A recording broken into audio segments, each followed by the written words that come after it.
Mummy एक दिवस जरी घरात नसली ना, तर मला अजिबात करमत नाही. नमस्कार, मी सायली. तर माझी मम्मी गेली आहे मावशीच्या घरी. खूप दिवस झाले ती मला बोलत होती, की मला पण जायचं आहे माझ्या माहेरी, मला पण माहेरी जायचं आहे. सो ती मम्मी आणि बाळ दोघीजणी पण माझ्या मावशीच्या घरी गेलेले आहेत. त्यामुळं मला आज स्वतःचा चहा स्वतः करून घ्यावा लागला आहे आणि रोज नाहीतर माझी मम्मीच बिचारी मला हातात देत असते चहा. आणि तिच्याच हातचा चहा प्यायची सवय आहे मला रोज. त्यानंतर मग मी स्वतःला कॉफी केली आणि पप्पांना पण दिली आणि दिवसभराचं काही शूट घेतलं नाही कारण दिवसभर फक्त घरात झोपाच काढल्या होत्या. त्यानंतर मग परीला डान्स क्लासला सोडवायचं होतं. ती शाळेतनं 5:30-6 वाजता येते. मग तिला भूक लागली होती. मग बोलली, "मम्मा आधी काहीतरी खायला चल." म्हणून तिला पाणीपुरी खायला घातली.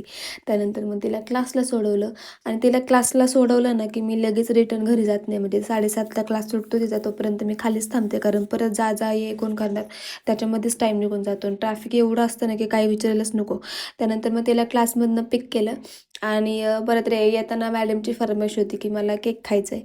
पेस्ट्री घेतली मग त्याच्यासाठी एक. त्यानंतर मग घरी आली. घरी आल्यानंतर मग पप्पांनी विचारलं, "काय बनवू जेवायला?" तर ते बोलले, की "काय नाही, फक्त खिचडी भातच कर." कारण उद्या उपवास आहे ना दोघांचा पण, पप्पाचा पण आणि माझा पण उपवास होता.